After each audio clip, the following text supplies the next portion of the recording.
Hi everyone, and welcome to another edition of Bedside Babble. For those who don't know me, let me introduce myself. So I am Coach Fabienne of Holy Fabi. I am a fitness and mindset coach based in Montreal, Canada.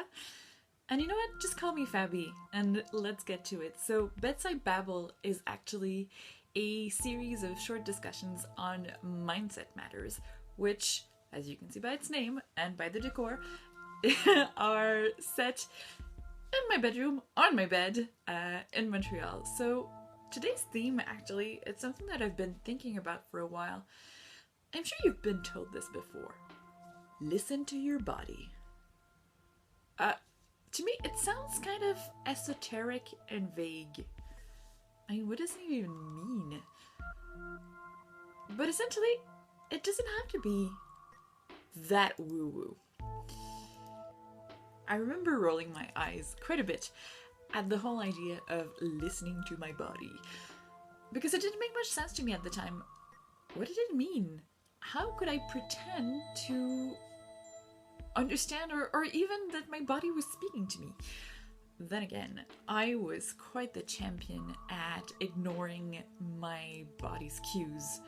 What do I mean by cues? Well, here's just a few, like hunger and satiety. I was completely unable to distinguish between physical hunger and emotional cravings, and finding the satisfaction point where I'd had enough food and I was okay, but not completely stuffed. That was completely out of reach to me. I know, from my weekly conversations with all of my clients that, clearly I'm not alone with this. This is something that a lot of people struggle with. Fatigue cues.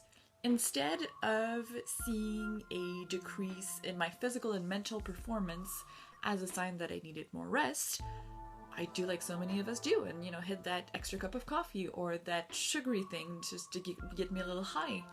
Random aches and pains that would crop up like seemingly out of the blue, and I'd just revert to treating them with painkillers and muscle relaxants, and that would cause actually a lot of frustration. I just felt like my body was failing me.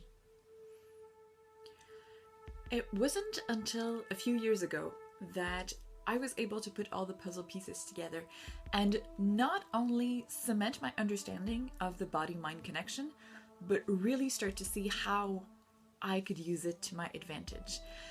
This awareness actually came from an exercise that I did with Jared Arthur, who is a fantastic Krav Maga instructor and one half of the Jared and Jenny customized self-defense for women duo. Really check them out. If you're interested in self-defense or Krav Maga, jaredandjenny.com, go for it. So with Jared, I did an extremely interesting exercise to identify how our body would react to fear, or rather how fear manifested itself in our body. Not just what's going on in our mind, but the physical feelings that went with fear. And to me, that was a pretty telling process. So, spurred on by this, I decided to do the same with other feelings. And it's actually something that I now encourage my clients to do as well. It's not as esoteric as it sounds, honestly. It's pretty straightforward. When you feel something strong, say sadness or relief from stress, take a moment to notice how that feels in your body too. That's it. Just be aware and take note. Through this process, I actually noticed that in my body, anxiety manifests itself through discomfort in my pelvis and my SI joint. Grief, on the other hand, manifests itself as extreme tightness on the side of my hips and in my hip flexor muscles. So, why is knowing this important? Well, because we don't always know what it is we feel. Think about it. How many times have you felt yourself in a heightened emotional state, feeling triggered in a way, but you're not able to name what's going on? We tend to use catch-all expressions saying that we feel bad, we feel like crap, and yet we are able to name the emotion that's taken hold of us. When we've made it a practice to listen to our body, because that's what it is, we can kind of reverse engineer what's going on. You know, you go through a strong, confusing emotion. Okay, stop.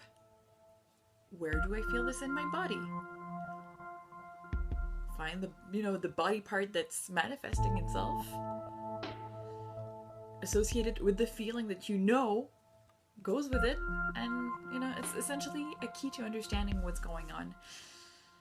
So the next time that either I or someone else tells you to listen to your body, don't dismiss it necessarily as something that's totally woo-woo and weird.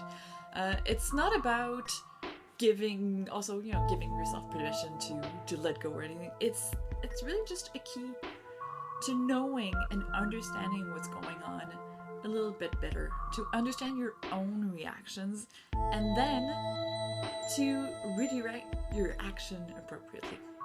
So that was my 2 cents for today's Bedside Babble.